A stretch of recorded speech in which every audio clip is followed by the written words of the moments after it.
Hi everyone, welcome to Graphic Solution Tricks channel. Today we will show you how to change video size or dimensions in Camtasia. First, open Camtasia, then import your videos.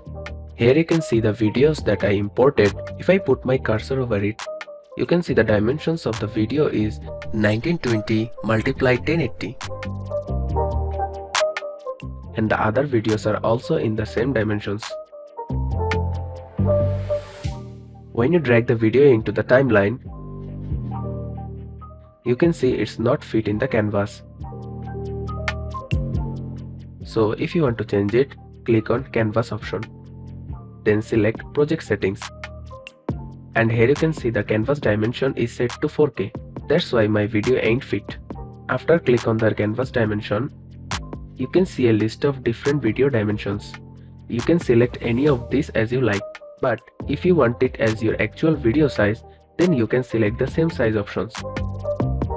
You can also create custom dimensions for your video. Just click on custom and change the amounts of height and width. Then click on apply. And you can see the video fits on the canvas properly. Now if you drag all of the videos in timeline, it will remain the same.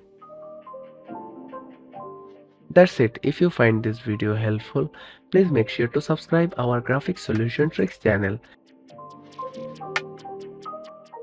and click the bell icon for more updates.